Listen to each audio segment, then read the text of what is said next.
Hey everyone! Today I don't have another video about the limited review of Brothers War or anything like that. I do actually have a box opening, except it's a little different today. It's actually a singles opening, and I'm not normally a singles buyer. This one's kind of special though, I think you'll see in a minute. It's actually a piece of power that I bought. So I'll be opening that up in a second. But I want to do this video over my camera to my face rather than my typical opening on, that usually happens over here with a heads up overview tripod. I just think it's a little bit more personable. I mean, my box openings themselves, they're too big. I do like showing directly on them with the overhead view about the opening. So I'm not going to abandon that or anything. But I figured I'd take the opportunity and give the people that like my opening videos some FaceTime. So I'm still opening this with a with Irwin, the box opener. Being careful not to damage the card inside here. But yeah, so this is some Power 9 inside. I have no idea what it... Oh, it just, yeah, directly inside. Alright, this is big Power 9. You ready for it? But it's going to look kind of weird. You can tell what it is from the art just alone there. I'll put it in front of my face so the camera kind of... Sorry guys, I had an issue with my microphone. I went into just my laptop microphone now. I'm just going to have to return this microphone. It's been a couple times trying to shoot this video since I've had issues. So laptop microphone it is for right now, and I'm going to, I don't know, throw this out and buy a new one. But hopefully I sound okay. I went into the Black Lotus. You'll see here I got a foil Black Lotus. A foil Black Lotus does not actually exist. You do want to be careful to buy proxies that people are not going to think are actually real, and the fact this is foil gives it right away immediately that this is not real. I just think it looks cool. It's a pretty solid looking card. It's well made proxy, and this person who makes these does not actually make any real looking proxies and pawn them off as some kind of real cards. So I'm not supporting anything that's shady. I just think it looks cool. And in terms of my feelings about proxies, I'm actually pretty pro proxy. I'm not saying go to your LGS and bring a proxy deck on in there. If you're going to play at your local gaming store, play with cards that are real and because they're not making any money off proxies. And when you play in their events, you're going to want to bring or rather than bring cards, you're going to want to play with cards that you bought from them, right? So an example is this weekend, the Brothers War pre-release is happening. I could have went out and bought a pre-release kit and brought that to my LGS's store and bought that for probably cheaper online. But I'm not going to do that. I'm playing at my local gaming store. I'm going to buy the pre-release kit from them. And I recommend supporting your LGS whenever you can. But in terms of actually doing play testing and research for your decks, there I'm totally pro proxy. My friends and I, growing on up, would always take basic land cards, write in permanent marker the name of a different card on them, put that into our deck, and count that perfectly fine to play with, to learn and try out new decks. Totally a big fan of that. Another way to proxy would be online. You could play something like Magic Online or MTG Arena, and it's been a long time since I did Magic Online. I just enjoy the interface of Magic Arena so much more that I've been playing on that ever since it came out. I also find that it's a lot cheaper to play on Magic Arena. I've only spent a couple $100 over the last 5 years or so on Magic Arena, and on Magic Online, I probably dumped thousands of dollars into that. Now, it's not that I actually spent thousands of dollars because I would put money into the cards of a deck and then you can sell those cards after. So, but I've never got more than I put in initially for the cards, right? So I didn't keep track of how much I put into decks and then cashed out by selling my cards from decks.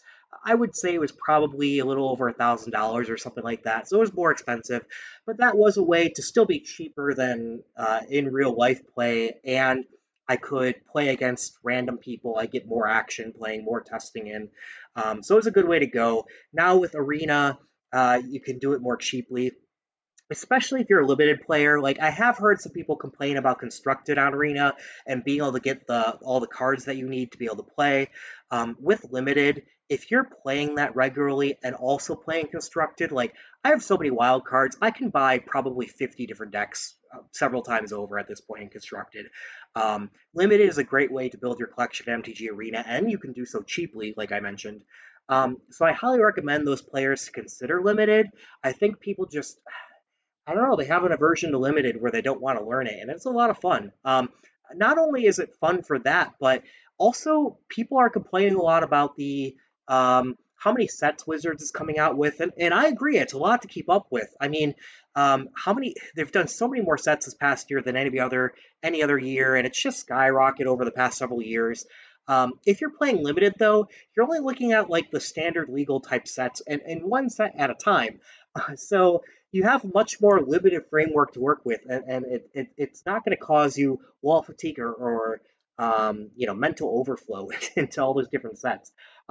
I ignore all the sets over the summer, so like Double Masters completely ignored, Commander Legends and all that completely ignored.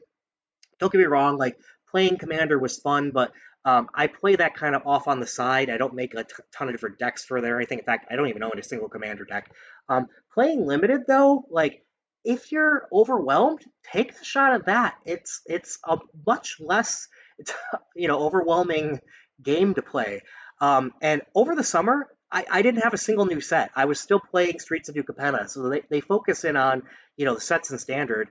So I'm not on a new set every like 2 months throughout the entirety of the year. I mean, yes, there are, during the school year, fall through spring, they come out with three different sets typically. So I had Dominaria United, then 2.5 months later, now we're getting Brothers War.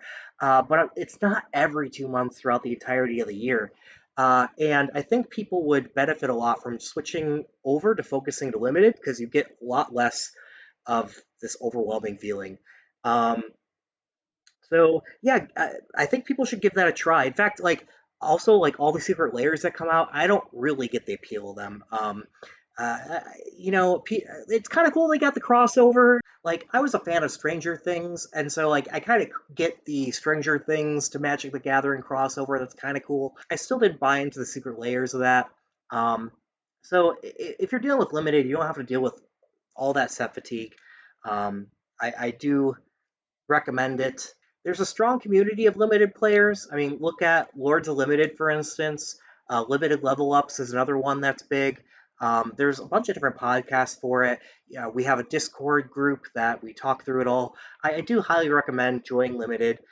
It's a lot more fun, I think, to be able to have a smaller universe of cards that you have to consider and then really optimize how to play within that universe. Like dealing with one set at a time, but having it be a new game every single time you join a draft because you got new cards that you're going through and drafting. It's a lot of fun. Um, so I'd like to know in the comments, like, I know most people do not play limited and just kind of turn that down. Why? Why do you not like limited? Maybe it's a little bit of the you have to do some upfront study of the cards and understand the commons and uncommons, and be really crafting your skill of drafting. Maybe people don't like the card selection aspect of it. They just want to get into constructing the best deck possible and construct it and playing amongst that.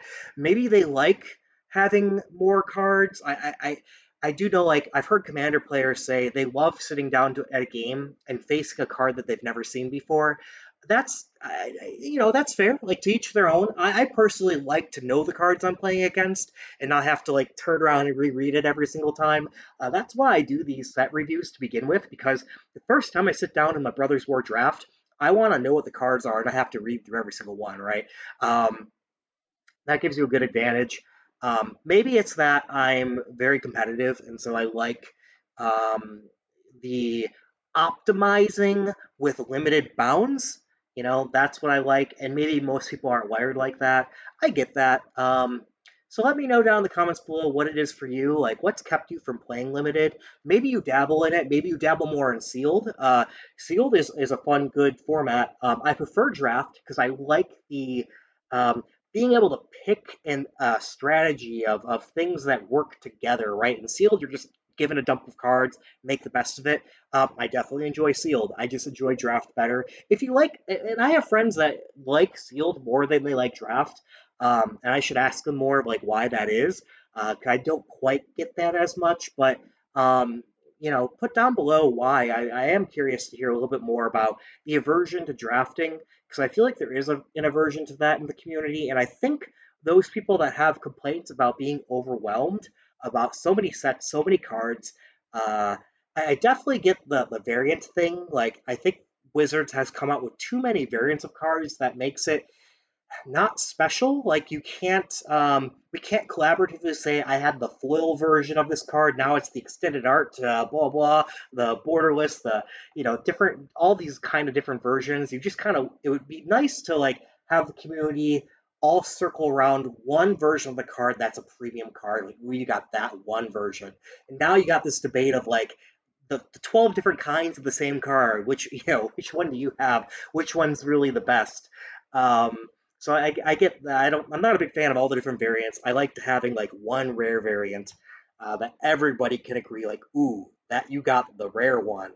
Um, but these are just some thoughts that I have. I'm rambling at this point, but let me know what you think down below, and yeah, also let me know what you think of proxies. I got a Black Lotus now, foil Black Lotus. I just think it looks cool. So, all right, thanks again, guys. Talk to you soon. Bye bye.